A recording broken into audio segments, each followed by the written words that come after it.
Meg Sob says Daniel Elk blames Sussexes' deal for Spotify wave of layoffs. 200 staff fired because of you.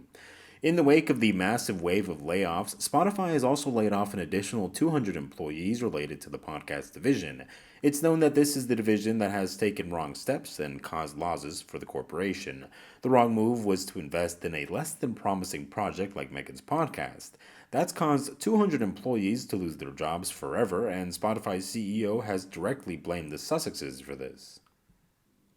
Spotify will cut 200 jobs from its podcast business in its second round of redundancies this year, as the streaming giant continues to reel from its expensive bets on celebrity presenters such as the Duke and Duchess of Sussex. The Swedish music company said it'll make the cuts, equivalent to around 2% of its workforce, as part of a reorganization of its podcast business. It comes less than 5 months after Spotify laid off around 600 employees and parted ways with Don Ostroff, the executive who oversaw its recent move into podcasting. The cuts are the latest sign that Spotify is failing to reap the benefits of its heavy investment in the popular audio format. In January, Chief Executive Daniel Elk admitted he got a little carried away with the spending binge as the company sank to a €430 million loss last year. Spotify has pumped billions of euros into podcasting in recent years, signing up stars including the Sussexes and Joe Rogan. But the Duchess's Archetypes podcast series has struggled to really make waves, while the Joe Rogan deal, worth a reported $200 million, has been beset with controversies after the host spread COVID vaccine misinformation and used a racial slur. Spotify also spent hundreds of millions of euros buying podcast studios, Parcast, and Gimlet as it looked to establish a leading position in the sector. But the company will now merge into two studios and a single operation as it scales back its focus on original programming.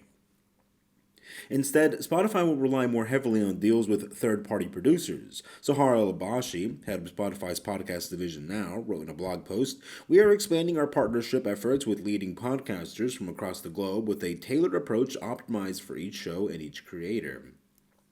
This fundamental pivot from a more uniform proposition will allow us to support the creator community better. However, doing so requires adapting. As a result, we have made the difficult but necessary decision to make a strategic realignment of our group and reduce our global podcast vertical and other functions by approximately 200 people, or 2% of Spotify's workforce. The scaling back of Spotify's podcast ambitions comes amid a slowdown in the sector, while an advertising downturn is putting further pressure on its margins. Daniel Ek, the chief executive, has hinted at an increase in subscription prices this year following similar moves by Apple Music and Amazon Music, but has yet to confirm the changes. Before that, Meghan Markle and Prince Harry's podcast could be at risk as Spotify is forced to make cuts after overspending on signing high-profile contributors to the platform. In January, it was announced that Don Ostroff, who was responsible for leading the negotiations on Meghan and Harry's 3-year deal with Spotify, which is worth an estimated £15 million, had left the company. X said, quote, "In hindsight, I probably got a little carried away and overinvested relative to the uncertainty that we saw shaping up in the market." The company also spent a whopping £162 million on securing Joe Rogan's podcast on a multi-year deal. Spotify has invested more than £810 million in building out its podcast business, which currently has more than 4 million titles, but that has eroded its gross margins. In January, Ek announced that Ostroff, the streaming company's chief content and advertising officer, had decided to depart Spotify. Spotify is reducing the headcount by around 6%, with around 600 jobs being axed.